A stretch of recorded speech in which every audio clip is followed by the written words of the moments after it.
Welcome to the Wrexham Coffee Matchup. I'm Dave. And I'm Courtney. Each week, we'll take a few minutes to catch up on the latest news from Wrexham. From matchups to transfers, on and off the pitch, we'll share our takes on it all. So grab a coffee and join us. Dave, it's been a while. Welcome back. Welcome. We're back to our normal setup, as you can tell. For me, I'm very sad. Not my favorite. I'm very sad. After the last episode where we had the pleasure of being together for several days and to film in probably the most beautiful location I've ever seen, it is a little bit of a bummer to come back to my little podcast corner, but it is good. Well, you'll just have to move here. That's that. One of these days, who knows, you know. But so back to normal. It's been a couple of weeks since we spoke. There hasn't been a whole lot going on in terms of news-wise with the team, but that's to be expected because today, as we're filming this, is June 15th, and today is the first day of the summer transfer window.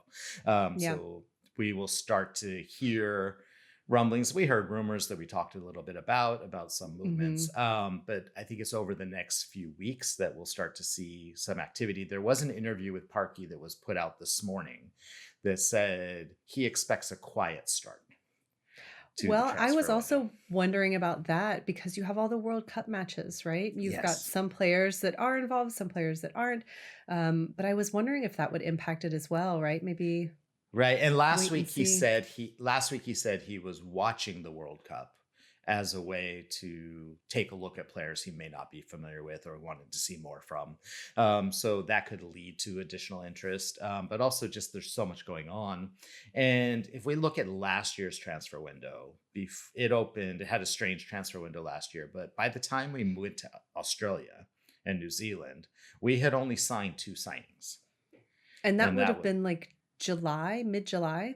It was mid to late July when we went. Okay. Ryan Hardy and Danny Ward were signed. We saw how the Ryan Hardy signing turned out. But there was this flurry from when we were in Australia all the way up to deadline day in September that led to us all the way 13th, all the way to the last minute. And we'll talk a little bit about the documentary in a minute, but there's a scene in episode 6 of the documentary that aired last week about the January transfer window. And it was all about how Parky likes to wait until the last minute. And he does things on the last minute at the last day. And that's sort of his MO. And we've seen that in past transfer windows. And I think that'll also kind of come into play with those players that we know that have come back from loan that we don't expect to play for us again. Paul Mullen, Elliot Lee, Ryan Hardy, Connor Cody, they're all back officially. But like we talked about, we don't really expect to see any of them having any time, maybe in the preseason, but now, who knows? Do you not see a potential role for, let's say, a Connor Cody with a different position? Well, it's interesting you say that because he did play when he played for Charlton. He played in a different position. He played midfielder and he excelled as midfielder and he seemed to really enjoy that. He's one of the 4 that I mentioned. He's one that I actually wouldn't mind seeing again under different situations because he's an excellent player. He's incredibly charismatic and he just seems like a good guy. And so apparently they always talked about how he brought so much to the team in the dressing room and off the pitch. And if we could get some of that onto the field, and especially knowing that we have to do some shakeups this year in sort of that midfield where we were the weakest at the end of the season. So who knows? I mean, if we knew what Parky was thinking, right? If only we knew. And I think the other thing to think about, I mean, when the idea of things coming in last minute, it's not that, we're not getting good players because we're just waiting and everybody else is getting snapped up. It's just that the announcements are happening late, right? Right.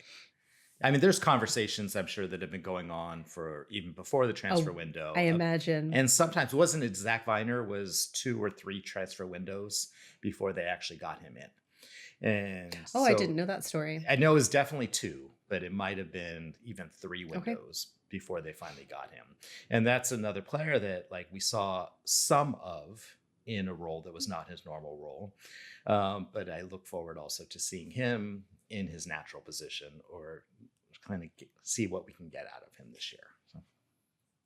Yeah, we've definitely got a couple of packed weeks of World Cup matches, and then tour. Tour. I don't remember if the match in Poland is before the US tour or after. So the tour starts in Poland this summer. Oh, okay. And that's July 11th. And then they play Manchester United in Helsinki on July 18th. Oh, okay. Then they come over to the US from July 25th to August 2nd. And so there's 3 matches. Tampa, where they're playing Leeds United, which interestingly, I found out because I had a conversation with your friend Patty, who's a very lifelong Leeds fan. And he was saying to me that, oh, they've never met in competition before. And I found out that they have played each other twice in like 1964 in a cup match. It was a 2-legged cup match. And so they have played each other exactly twice. But this what is a 2-legged cup match? So in the cups, some of the cup, they used to have a different structure than they have today. So when you were matched to a round, some of the rounds you played each team twice before you. And so similar to our playoffs, right? Okay. And so I think it was the EFL Cup, whatever it was called back then. And they played each other twice in one round in 1 week, and then have not played each other. And that was it since. Yeah. So that would be an interesting one. Unfortunately, that's the one I won't be seeing in the US, but I will definitely be hopefully watching on television. And then we play Liverpool at Yankee Stadium on July 29th, which I am very excited to be going to. One, because it's Liverpool. It'll be kind of fun, close rivals. And 2, I've never been to Yankee Stadium. So that's another iconic moment. And then going to Philadelphia on August 2nd for Sunderland. And then the Carabao Cup starts the week after. So 1 week later, and then the week after that, the season starts. So it's going to be a very busy summer. Very busy boom. Back to back to back.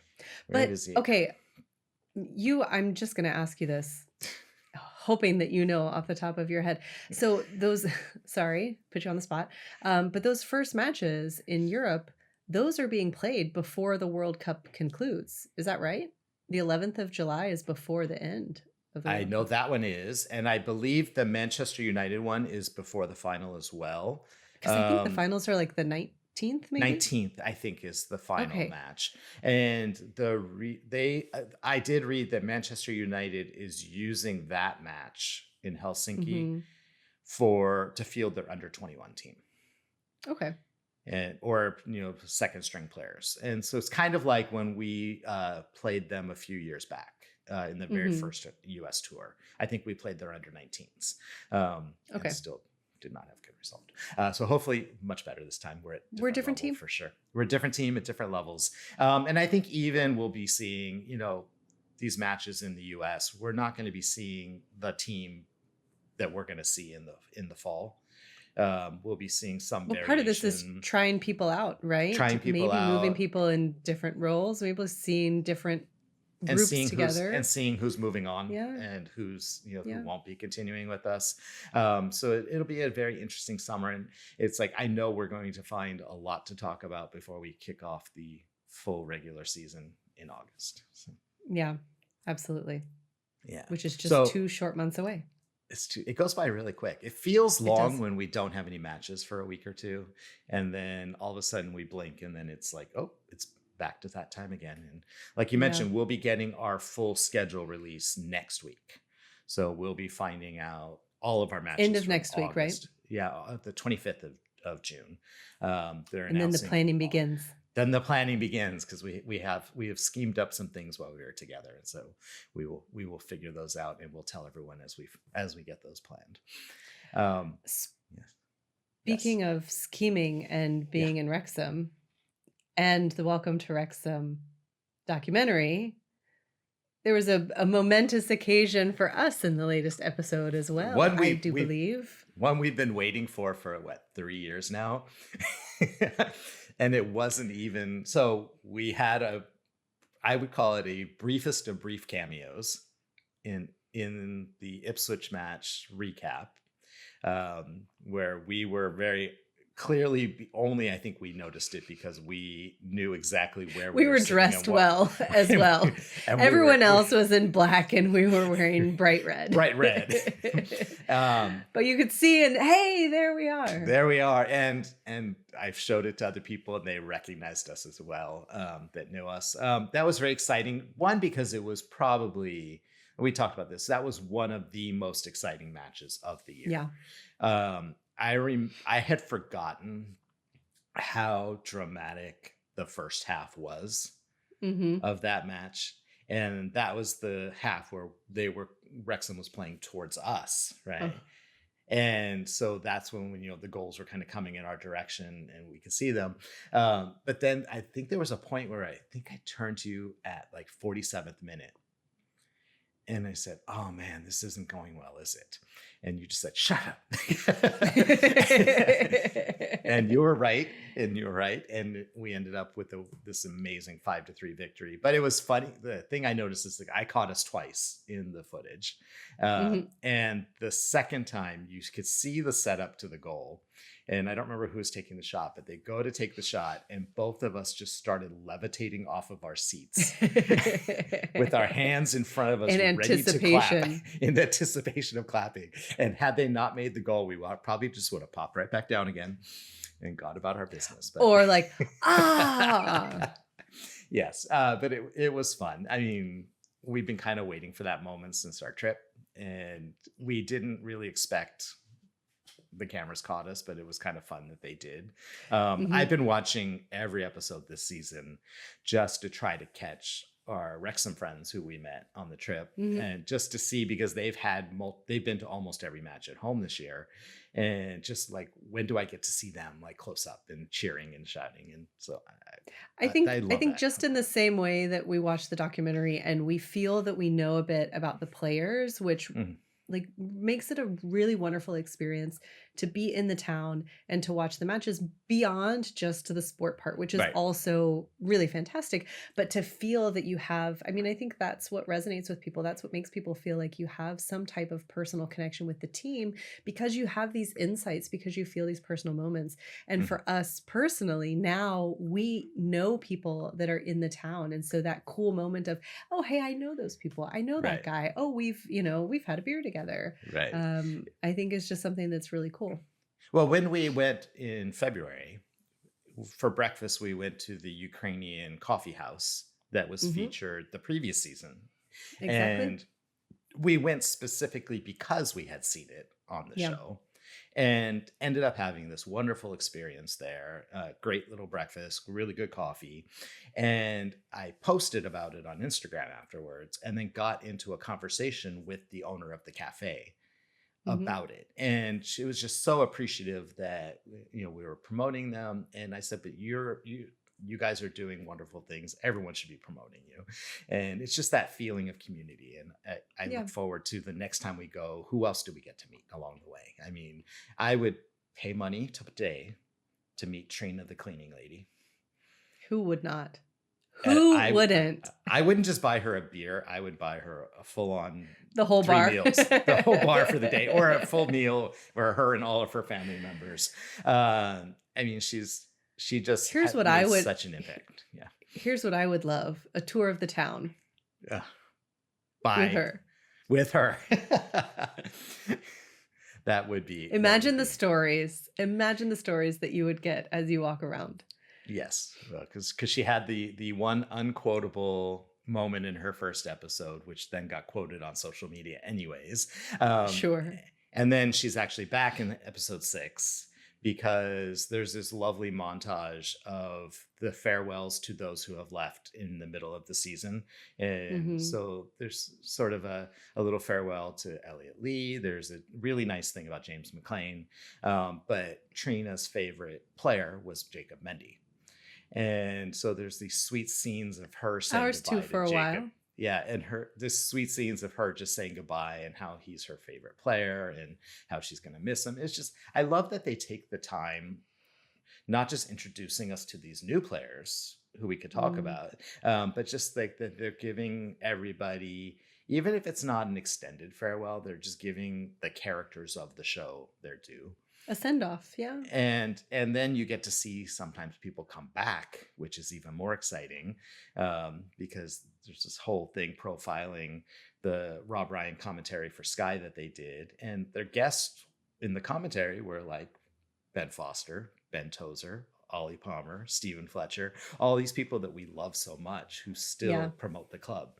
And to see them in the show, even though they're not playing for the team, it's still Mhm. it just makes me feel like whoever put together the concept of how they structure the documentary was just so smart in that extension of community that they're Mhm. representing. So Yeah. yeah. Um, I did say, so we haven't really talked about the episodes that have happened so far. So the first 4 or 5 episodes of the season, we did finally get to meet these players that we've been Mhm. following all season long and have fallen in love with. But it's just And so, yeah, yeah, oh, and I was just gonna say, and I like I like Josh Windass even more now, right. knowing that he met his wife in South Carolina, where I grew up. Where you grew up, Um, yes.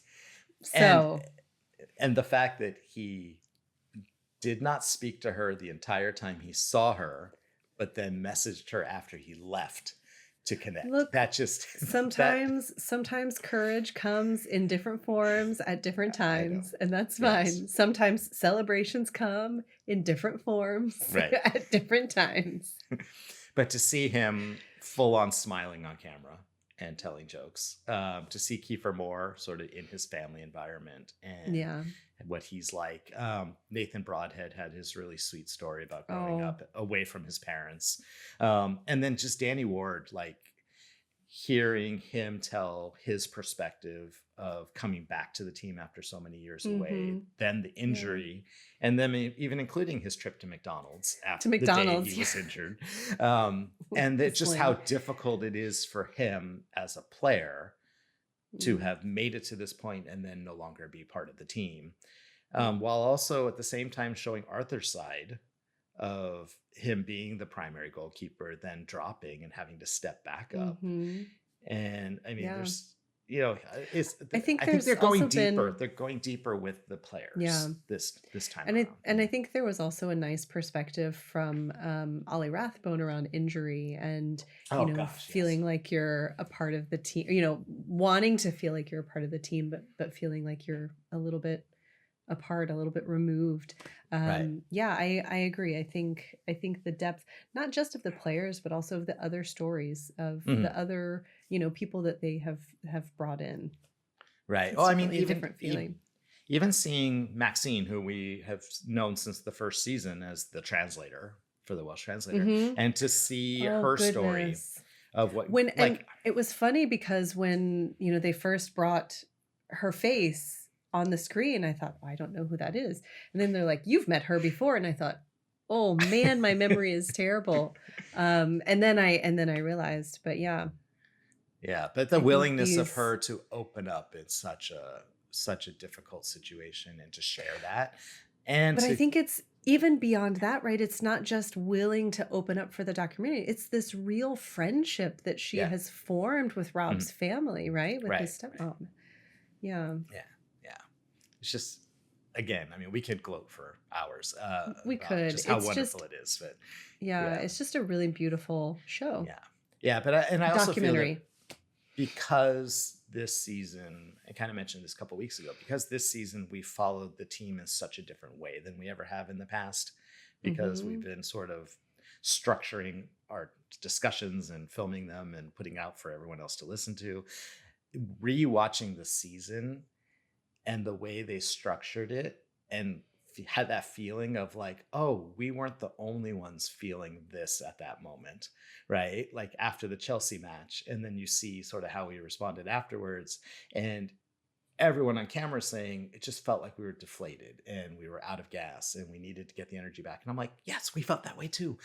We felt that way too. It wasn't just us. It's Mhm. it's nice to be reaffirmed. Let's just put it that way. Yeah. So Yeah. yes. So the other thing coming up this week is this week the women's Ah, yeah. Wrexham team is going to be learning the draw of the UEFA Champions League women's competition that kicks off. It runs the whole season, but it kicks off later this summer. Okay. This is a super complicated system, and we've talked about Okay. this.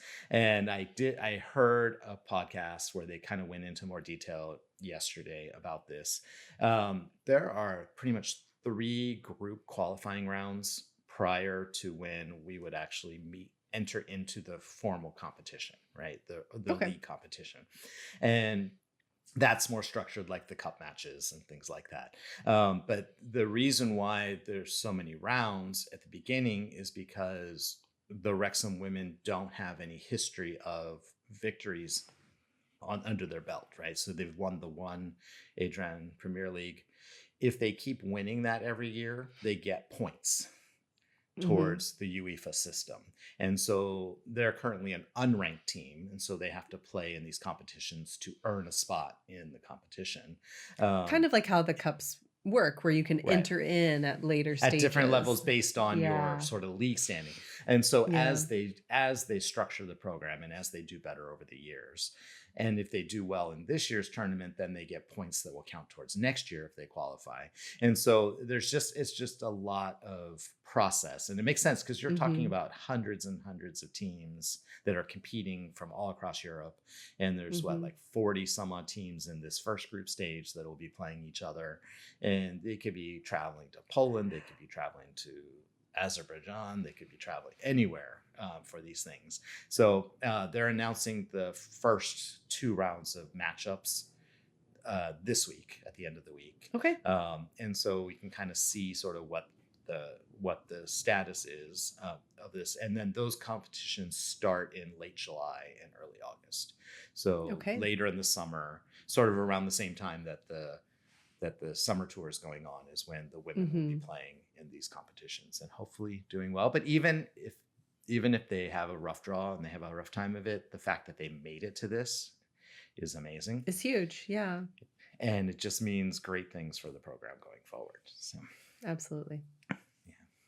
So I think that's it until we start to hear rumblings. We will hear more news, more More rumblings. rumblings, you mean? So like you mentioned, World Cup going on for the next few weeks. I'll just briefly mention, I forgot to mention this. Dom Hyam was called up to Scotland. Scotland had their first match over the past weekend where they played against Haiti and they won that match. It was a really exciting match. Unfortunately, Hyam didn't get any minutes in that match. But there's still 2 more games in the group stage, so hopefully he'll get some time on the field. And then Libby Kakachi was called up for New Zealand, and he's made 30-something appearances for the New Zealand squad. And their first match is today after we're filming this Mhm. against Iran in Los Angeles. And Mhm. at the very last minute, I found a drop in price of tickets, and so I am going in person to see the New Zealand Iran match. It will be quite an experience. After watching the opening match from the US last Friday, the atmosphere just seemed electric and amazing and fun. Mhm. And it can only the closest thing I can think of it reminded me of is when I went to see a match at Wembley Mhm. for the when I saw the League One finals. And so hopefully we get that same energy, but just the fact to be there and to watch our Wrexham boy from New Yeah. Zealand We'll have who to has talk an about this. who has an Italian name that makes your husband crazy. Well, I said that you were going to watch New Zealand, and he says, "Okay." And I said, "There's also a Wrexham connection." He says, "Uh-huh." And then I had to explain. He said, "Oh, I thought he was Italian." I said, "Well, he is, but then also." He's from New Zealand and he has the New Zealand Like, you should accent. know more about this stuff than I do, but Yes. So I will definitely report back. And so yes, looking and forward to it. I'm really excited that there was a lot of political issues in the run up to the World Cup, but now that the games have started, I'm enjoying that people are enjoying the games because that's Mhm. really the whole point. And Yeah. so we want to see these teams, we want to learn more about these teams. I was watching the US team on Friday, Mhm. and I'm curious about some of these players and where they're from. And so Mhm. I pulled up the lineups and I started going through the starting 11. Some play in And Italy.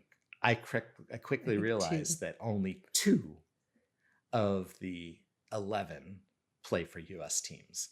Mhm. There's several that play for Italy. There's people who play in the Bundesliga, Champions and Premier League.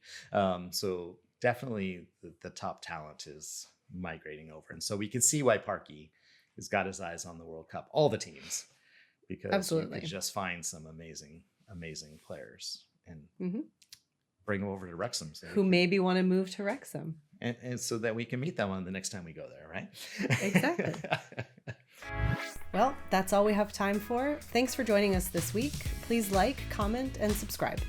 You can also email us at wxmcoffeematchup@gmail.com. All one word, that's wxmcoffeematchup@gmail.com. Or you can follow us on Instagram and Blue Sky at wxmcoffeematchup. From the cop to your coffee cup, that's all for today's Wrexham Coffee Matchup. Keep it brewing, keep it red, and as always, up the town.